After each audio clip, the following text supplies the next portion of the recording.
Welcome to this deep dive. Our mission today, well, it's to cut through the noise and really synthesize the Q4 and full fiscal year 2025 earnings call for FactSet, ticker FTS. And this wasn't just, a run-of-the-mill report. It landed right amidst a pretty significant leadership transition. Exactly. New CEO Sanoke Viswanathan and a new board chair stepping in too. So the whole conversation really hinges on this central theme, doesn't it? It really does. How does FactSet navigate what the CEO himself called a strategic inflection point? Investing heavily in AI without totally tanking their margins. Yeah, that phrase, strategic inflection point, jumped out immediately. Right. He's signaling loud and clear. FDS wants to be the top dog, the leading AI-powered financial intelligence platform. They see AI and data reshaping everything in finance workflows. It's a huge bet on the future. The huge bet that needs cash now. And that's precisely where the story gets a bit complicated for investors. Okay, so let's unpack those results, because you've got this powerful collision happening, really solid demand, great sales execution. Smashing right into immediate profitability pressure. Yeah. You really need to understand both sides to get why the market reacted the way it did. So let's start with the good stuff, that top line quality. Oh, yeah. Revenue hit $596.9 million. That's 6.2% growth year over year, and it did slightly beat consensus. So a check mark there. But the real engine, you mentioned it, is the annual subscription value, the ASV. Absolutely. Organic ASV that finished the fiscal year strong at $2,370.9 million. That's up 5.7% year over year. Solid growth. And here's where you see that real momentum, right? The Q4 organic ASV increase. $81.8 million. They actually said it was the largest quarterly ASV bump in the company's history. Largest ever. And retention, still super high, over 95%. That tells you the product is sticky. Customers aren't leaving, and the sales team, they're firing on all cylinders. We really are. But now we hit the wall. Despite that record top-line performance, adjusted earnings per share came in at $4.05, and that missed consensus expectations by about 2.4%. So you've got booming revenue, accelerating growth, but the profit engine just stalled out. Exactly. And the margin story really highlights this tension. JAP operating margin, interestingly, actually went up significantly. Yeah, 29.7%, up 700 basis points year over year. Looks great on the surface. But the one everyone watches, the adjusted operating margin, that declined, down 200 basis points, landing at 33.8%. And that decline, that's the bit that really worries investors, isn't it? That's the immediate source of the discomfort, yes. The market sees these two things pushing against each other. Great demand proving the platform's value, but at the same time, margins getting squeezed by this big investment spend. Right, so this conflict is why the stock took such a hit after the earnings. The big question becomes, is this spending necessary? Is it well managed? Or is it maybe hiding something else? That's the debate. Let's assume for a second, though, that the spending is necessary.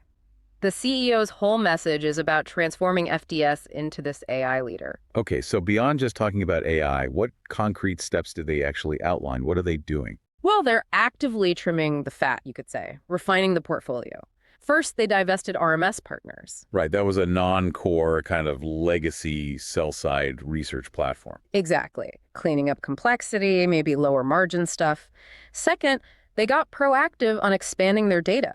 They led an investment round in BondClique. BondClique, okay. What does that do for them? It's crucial for deepening their fixed income data. And importantly, integrating it into the corporate bond pricing workflow. That's a really high-value area for their institutional clients. So not just random spending, it seems strategic. So shedding old parts, bringing in new essential data feeds. And they kept talking about that data plus distribution flywheel idea, didn't they? They did. They highlighted adding premium content, too.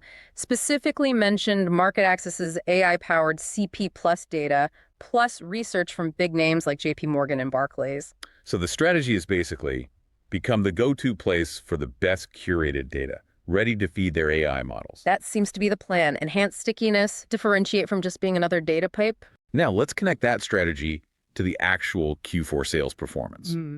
Because the growth engine was definitely running. Wealth management, for instance, kept shining. Yeah, wealth was a real standout. Organic growth over 10% year over year. That's huge. And it wasn't just market lift, right?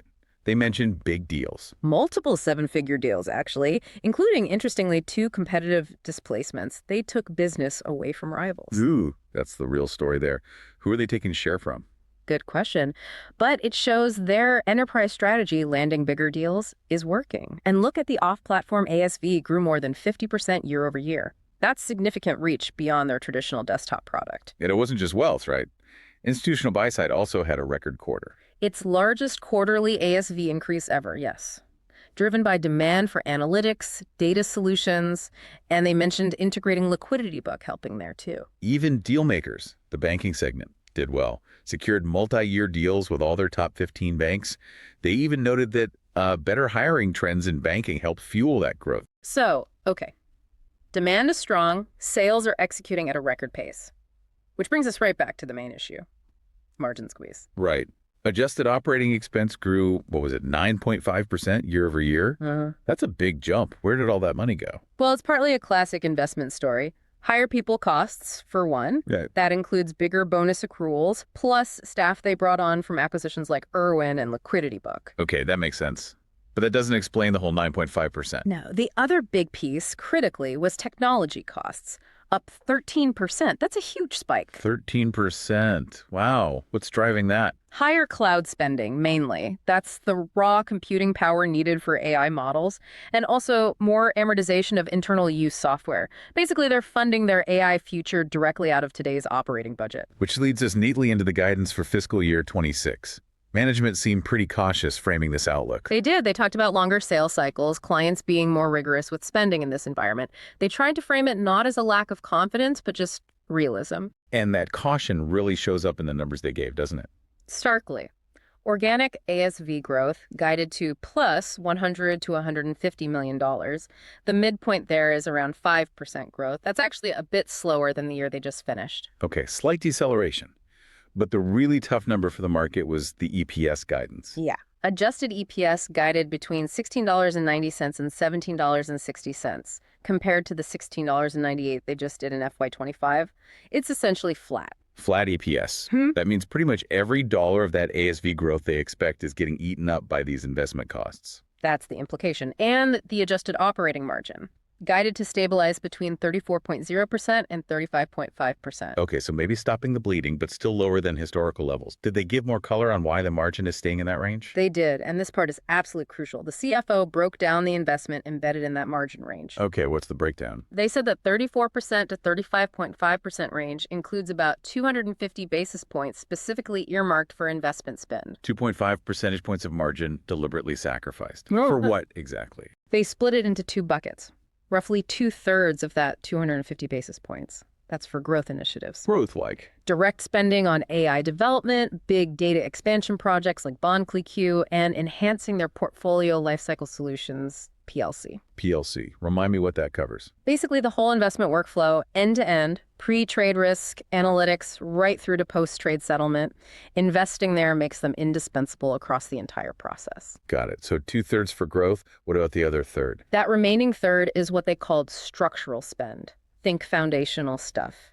Cybersecurity upgrades, rolling out internal AI tools to boost their own efficiency, and paying down some tech debt. Okay, so that's less about immediate revenue, more about building a stronger, more efficient base for the future. Exactly. The idea is that this structural spend should create operating leverage down the road once the heavy lifting is done. So it's a deliberate trade-off, margin today for AI leadership and a more efficient structure tomorrow. And importantly, they did show some early wins on the AI front, didn't they? They did. They said their AI monetized products hit the growth targets they set for FY25. Landed right in the middle of that 30 to 50 basis point contribution to ASV growth they guided for. So they're hitting their own early milestones. And there was that other metric about adoption. Yes. This one really stood out to me. Management said GenAI tooling and strategy were contributing factors in 35% of their Q4 renewals. 35%, that's huge. It means AI isn't just a nice to have anymore. Not at all. It's becoming table stakes. A defensive necessity to keep their biggest clients locked in, especially with competitors circling. Okay, zooming out just a bit for context. Yeah. Macro-wise, you'd think maybe falling interest rates, a Fed cutting cycle eventually, that should help risk appetite in finance, right? Theoretically, yes. It should be a tailwind. But right now, the market seems laser focused on one thing. The margins. The margins. Investors want proof. Clear proof points that these big AI investments are actually going to translate into better margins down the line before they're willing to give the stock a higher multiple again. Okay, let's pivot then. Time for our This Is Not Financial Advice segment. All right, so you've got this tension, right? Solid underlying growth, record ASV numbers against this immediate profit disappointment and flat guidance. Which led to a massive dislocation in the stock price. Huge. The stock got hammered year to date, down over 36% in the last year. And after this earnings print, it sold off sharply, traded down to an intraday low of $297.80. Wow. So the market basically zeroed in on the EPS miss, the flat guidance, and kind of ignored the record ASV growth and those competitive wins in wealth. Pretty much. Which, sets up potentially an outrageous but maybe plausible contrarian short-term trade idea. Okay, let's hear the pitch. The anchor here is capital allocation. Management just got a new share buyback authorization, and they have a substantial $400 million left under it. $400 million, that's a lot of firepower. It is. And when your stock drops double digits in a day like it did, management is suddenly very incentivized to step in with those buybacks. Show confidence, support the price, establish a floor. Okay, so the trade idea is... The recommendation, purely for discussion, not advice, is initiating a position. Buying the stock somewhere near that post-earnings low, around $300, let's say. And you're betting on what? You're banking on that $400 million buyback program, acting as a near-term safety net, a floor under the stock. The belief is that the underlying quality, that 5.7% organic ASV growth, the 35% Gen AI contribution in renewals, is real. And the market overreacted to the margin news, something it might quickly realize once management starts deploying that buyback cash. Interesting. A contrarian bet based on buyback support and overlooked fundamentals. Exactly. So to wrap up this deep dive, FactSet clearly has top-line momentum. They have a defined AI strategy that they're actively executing. But the price of admission for that future growth right now is significant margin compression today. And that has definitely spooked the market. It has. So the core question, the one for you listening to mull over, is this. Given that the investment spend is strategically split 2/3 for growth, like AI and PLC, 1/3 for structural fixes, is that 34% to 35.5% adjusted margin range, the right sacrifice to make now to secure that AI leadership position for the future? Or should shareholders be pushing for faster margin improvement from a company that has such sticky customer relationships and is clearly executing so well on sales? It's that classic tension, isn't it? Near-term pain versus long-term strategic positioning. It really is. So take this synthesis, look at that underlying ASV quality, consider the reasons for the spending. And decide which side of that inflection point you believe in. And remember, as always, this is just our analysis. It's not investment advice. Go forth and synthesize this knowledge.